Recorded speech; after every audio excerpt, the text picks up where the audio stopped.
A terapia cognitivo-comportamental é uma modalidade de psicoterapia voltada para a ação e, como tal, ela apresenta diversas técnicas que podem ser claramente delineadas.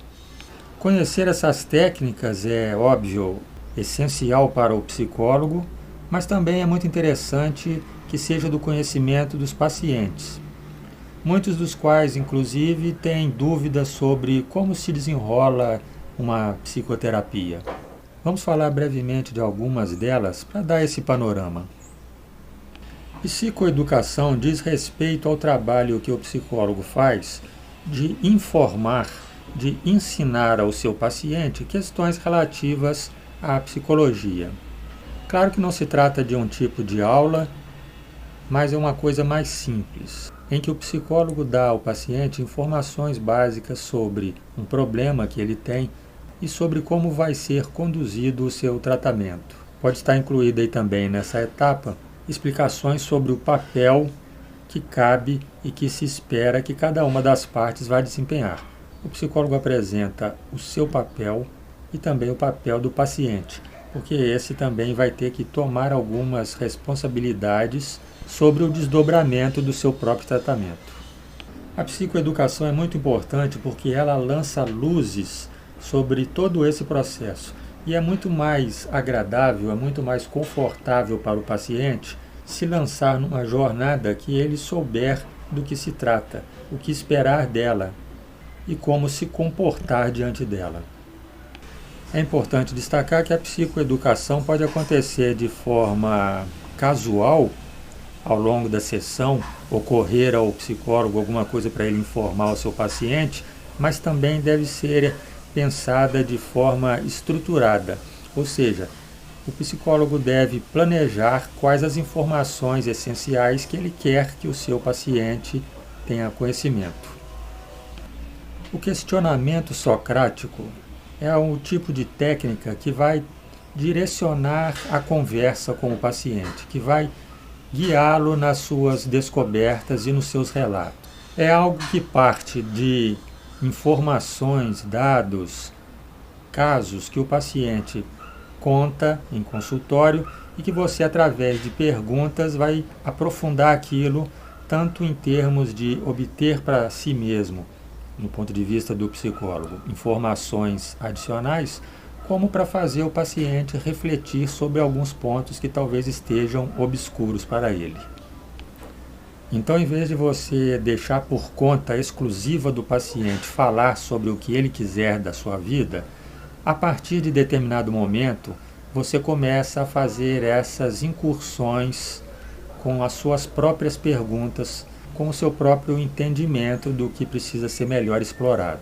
São aquelas tradicionais perguntas ou pedidos do tipo: o que você sentiu a respeito disso?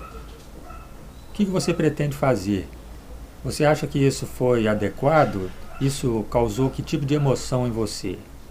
Você não poderia ter agido de outra forma?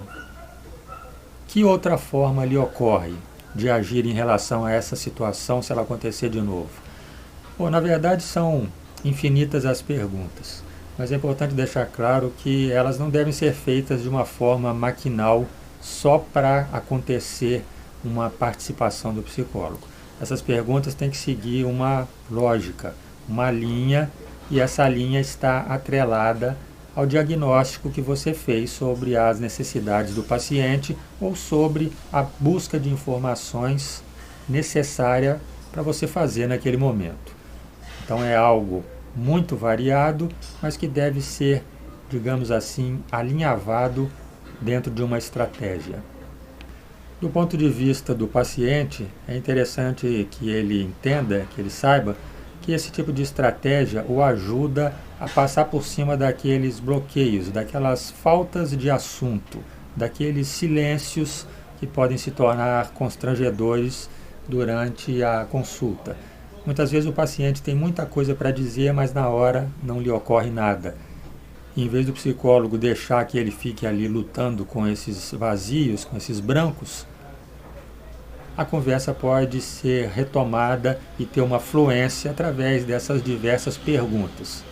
De repente, o paciente, com uma pergunta adequada, vai enveredar por um caminho que ele vai ter muita coisa para contar. Essa prática do questionamento socrático também vai ter um papel fundamental como mecanismo que leva o paciente a refletir sobre as suas crenças, sobre os seus pensamentos e os seus comportamentos. Quando as perguntas são bem feitas, bem encaixadas, com relação ao assunto e com relação ao momento correto, isso possibilita que o paciente possa ter visões que ele ainda não tinha cogitado, talvez sobre coisas comuns da sua vida, situações pelas quais ele já passou inúmeras vezes, mas estava sempre enxergando da mesma forma. Agora está aí uma oportunidade de explorar terrenos novos dentro dos seus comportamentos e pensamentos. A terceira técnica que eu vou mencionar agora mostra como que todas essas pontas podem ser bem alinhavadas numa terapia. Ela indica como que a terapia cognitivo-comportamental é voltada para a prática.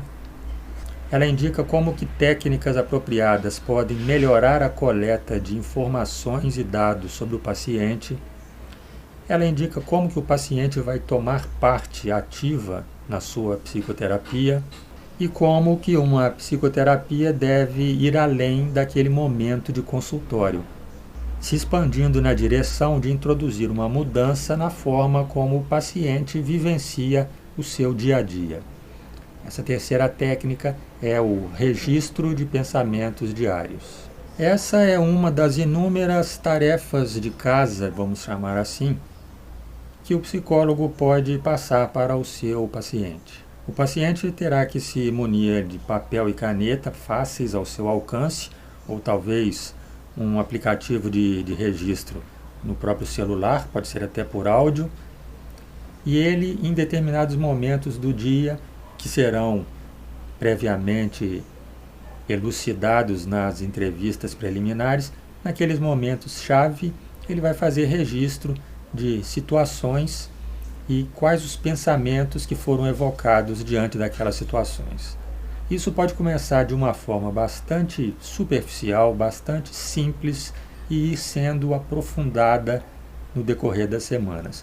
Mas o importante é que o paciente vai fazer uma experiência diferente. Ele vai começar a refletir sobre os próprios pensamentos e fazer um registro deles de forma bem organizada.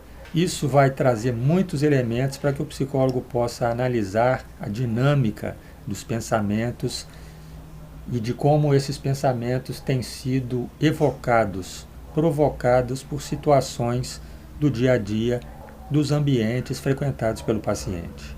Vai trazer uma clareza não só para o psicólogo, como para a própria pessoa, que vai começar a perceber nuances suas que ela antes nunca havia percebido.